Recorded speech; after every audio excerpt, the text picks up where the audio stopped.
మీ కుటుంబ శాంతి, ఆరోగ్యం, ఆర్థిక అభివృద్ధి కోసం రుద్రాక్ష మహాపూజలో తప్పక పాల్గొనండి. ఇప్పుడే నమోదు చేసుకోండి. నమస్తే, సుమన్ టీవీకి స్వాగతం. ప్రస్తుతం మనతో ఉన్నారండి ప్రముఖ ఆధ్యాత్మికవేత్త మరియు శ్రీవిద్య ఉపాసకురాలు గీతా కుమార్ అమ్మగారు ఉన్నారు. వారిని అడిగి మనం బోల్డ్ అనే సందేహాలు నివృత్తి చేసుకుందాం. అమ్మ నమస్తే. అమ్మ శ్రీ గురుభ్యో నమః, శ్రీమాత్రే నమః. నమస్తే అమ్మా. అమ్మ, పూజలు అనేసరికి ఖచ్చితంగా ముఖ్యంగా మనం సత్యనారాయణ స్వామి వ్రతం కానీ లేకపోతే ఏమన్నా గృహప్రవేశాలు కానీ ఏ చిన్న పూజ జరగాలన్నా ఏ శుభకార్యం జరగాలన్నా నిండు ముత్తైదువులు అని అంటూ ఉంటారు. మరి వీడియోస్ ఉంటారు చిన్న వయసులోనే భర్త చనిపోవడము, లేకపోతే భర్త నుంచి విడిపోయిన వాళ్ళు, ఇలా సింగిల్గా ఉన్న వాళ్ళు సత్యనారాయణ స్వామి వ్రతం కానీ గృహప్రవేశాలు కానీ చేసుకోవచ్చా? ఇక్కడ వీడియో అనేది పెళ్లి తర్వాత, భర్త చనిపోయిన తర్వాత జరిగే తంతు. పెళ్లికి ముందు కానీ ఆవిడ కానీ ఆయన అంటే ఇక్కడ ఏమైపోతుందంటే, అదే మగవాళ్ళకి అయితే భార్య లేకపోతే ఏం చేయకూడదు అనేది మనకి శాస్త్రంలోనే చెప్పింది. అంటే భార్య లేకపోతే ఇహలోక సుఖము ఉండదు, పరలోక మోక్షము ఉండదు మగవాళ్ళకి. ఆడవాళ్ళకి ఎలా చెప్పారు అని అంటే, భర్త లేకపోయినా కొన్ని చేసుకోవచ్చు. ఇక్కడ భార్య భర్త అనే సంబంధం పక్కన పెట్టి వాళ్ళు డివోర్సా, భర్తను వదిలేసారా అనే విషయం కూడా మనం పక్కన పెడితే, వాళ్ళు ఒక జీవి, ఒక ఆత్మస్వరూపం. దీన్ని అందరూ యాక్సెప్ట్ చేయాలనేం లేదు. యాక్సెప్ట్ చేసుకున్న వాళ్ళు చేసుకోవచ్చు. అంటే ఓకే, వాళ్ళ మనసుకు పూర్తిగా ఓకే అనిపిస్తే వాళ్ళు ఏవైనా చేయొచ్చు. ఇప్పుడు నార్మల్గా ఏం చెప్తారు, పీటల పైన కూర్చునే వ్రతాలు చేయకూడదు. భార్య భర్త చేసి పీటల పైన కూర్చునే వ్రతాలు ఒకరు కూడా చేయకూడదు. అంటే భర్త ఉన్నా కూడా చేయకూడదు. ఇప్పుడు సత్యనారాయణ వ్రతం ఎలా అంటే, ఒకవేళ భర్త ఉండి మీరు పూజ చేసుకోవాలి అనుకుంటే మామూలుగా అయ్యగారిని పిలిచి మనము మండపం పెట్టి అలా చేసుకునేలాగుంటే ఖచ్చితంగా భర్తతో కలిపే చేసుకోవాలి. ఇదే సత్యనారాయణ వ్రతాన్ని ఇప్పుడు కొంతమంది ఇంట్లో చేసుకుంటున్నారు. వాళ్ళ వరకు అయితే చేసుకోవచ్చు. వాళ్ళ వరకు అంటే వాళ్ళు మండపం అదంతా ఏది పెట్టుకోకున్నట్టు సత్యనారాయణ స్వామి ఫోటో పెట్టుకొని ఈ వ్రత కథలు 5 చదివేసి సత్యనారాయణ స్వామికి సంబంధించిన నైవేద్యం సమర్పించి స్వామి వారికి ఇలా చేసుకోవచ్చు. ఇలా భర్త ఉన్నా చేసుకోవచ్చు, లేకపోయినా చేసుకోవచ్చు. ఒకవేళ భర్త ఉండి కూడా భర్త ఆఫీస్ పనిలో లేదా ఏదైనా బిజీ షెడ్యూల్లో ఉన్నా కూడా భార్యలు మాత్రం ఇది చేసుకోవచ్చు ఇంట్లో వరకు. కానీ మనం బయట మండపం పెట్టి స్వామివారి ఆవాహన అయ్యగారితో పిల్లంపించి చేస్తాం కదా, అది అయితే చేసుకోకూడదు. మీరు అన్నట్టు జీవుడే ఇక్కడ జీవుడే ప్రధానం. భగవంతుడు ఏం చూస్తాడు, మన భక్తిని చూస్తాడు. నువ్వు అమ్మాయా అబ్బాయా, నువ్వు ఏంటి ఎక్కడ అనేది అస్సలు ఏది భగవంతుడు చూడు. నీ కులం చూడు, నీ వర్ణం చూడు, నువ్వు జ్ఞాన అజ్ఞానాన్ని కాదు, నువ్వు భగవంతుని పాదాలు పట్టుకున్నావా, ఆ సెకండ్ నువ్వు భగవంతునికి పూజ చేస్తున్నావా అనేది భగవంతుడు చూస్తాడు. ఇంకొకటి అమ్మ, ఈ కలియుగంలో ఏమైపోతుంది అంటే, ఒక పూజ చేయాలన్నా కూడా కోటి ఆటంకాలు. ఎందుకంటే ఈ జీవి కర్మజీవి మొదట. ఇది కలియుగం. కలిపురుషుడు కలిమాయ అనేది మనల్ని ఏది చేయకోకున్నట్టు అడ్డుపడుతూనే ఉంటుంది.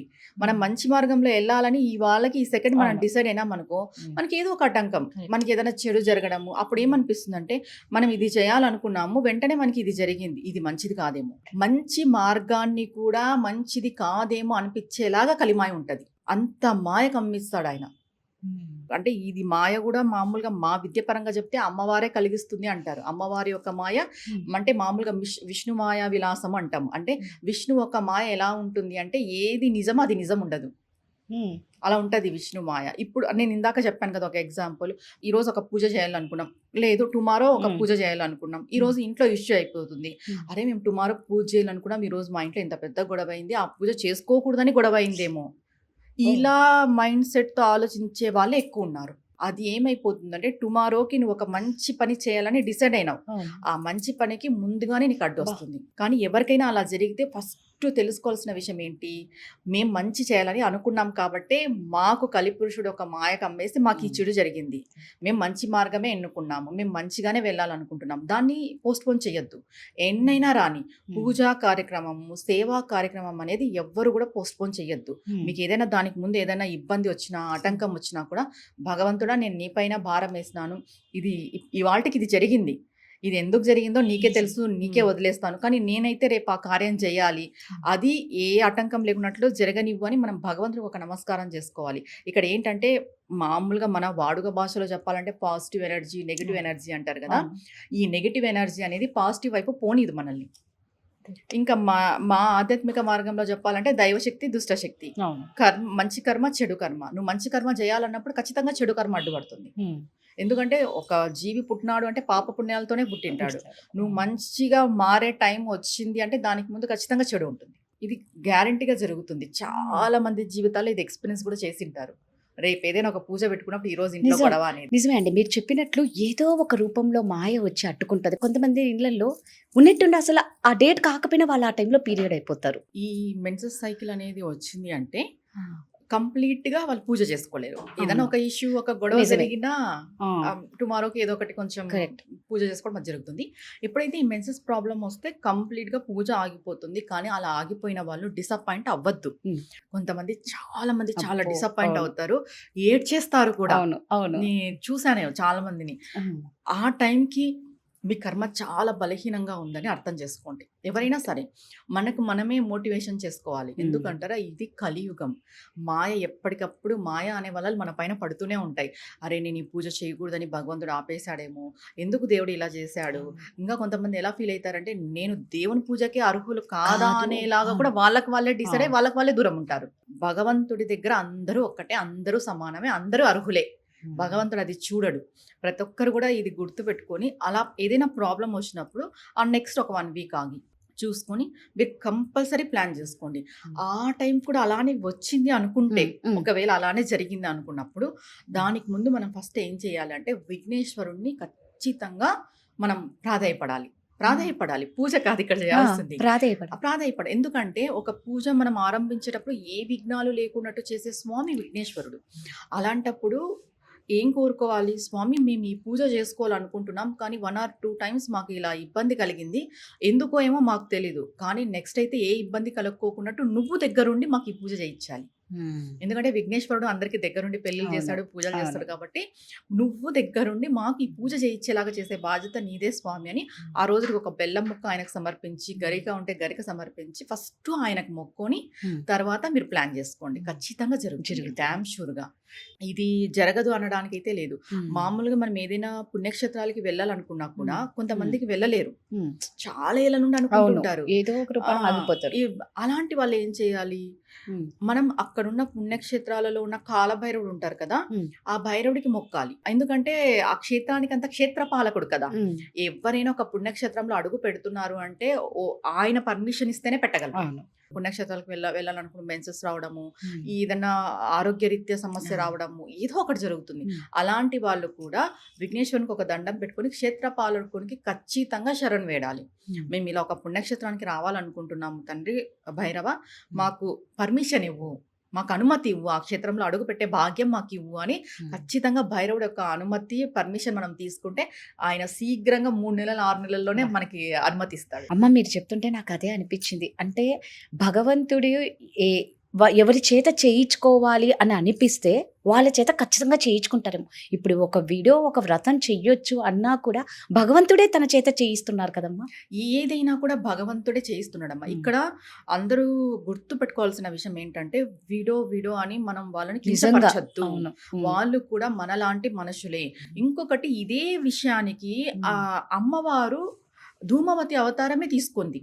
అమ్మవారు సువాసినిగా ఉంది, తర్వాత బాలాగా ఉంది, తర్వాత ధూమవతి అవతారంలో ఆ అమ్మవారు వీడోనే. ఆవిడ చాలా వికారంగా ఉండి పూర్వ సువాసినిగా ఉంటది.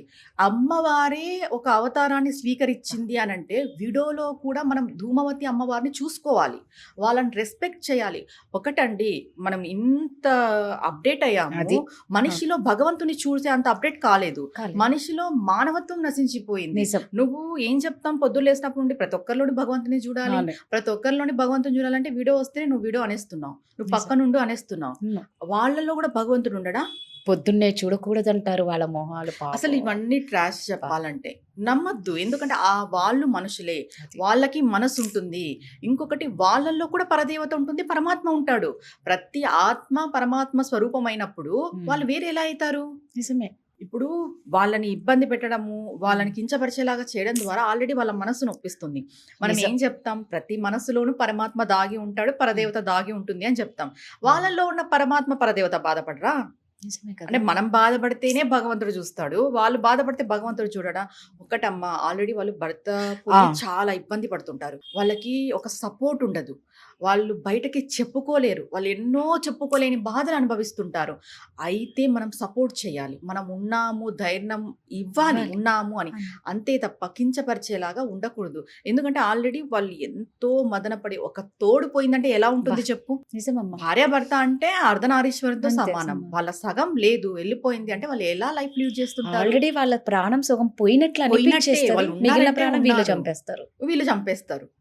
వాళ్ళు ఉన్నారంటే ఉన్నారు. ఉన్నారు. అలాంటి అంతే. వాళ్ళని మనము దగ్గర తీసుకొని ఇంకా నిజంగా. మనము ఆదరించేది పోయి, మీరు అలా, మీరు ఇలా, మీరు ఇది ముట్టుకోవద్దు, అది పట్టుకోవద్దు, ఎదురు రావద్దు, ఇంట్లో ఉండొద్దు, పూజకు రావద్దు అంటే ఎంత బాధపడిపోతారు. వాళ్ళ కన్న పిల్లలే మాట్లాడుతున్నారు ఇప్పట్లో. ఉమ్. ఇన్ని రోజులు భర్త ఉన్నప్పుడు ఆవిడ దేవత అయిపోతుంది. ఉమ్. భర్త వెళ్ళగానే ఆవిడ ఎందుకు దయ్యంగా కనిపిస్తుంది? ఆవిడ కూడా పరదేవత స్వరూపమే. అమ్మవారే అలాంటి స్వరూపాన్ని స్వీకరించింది.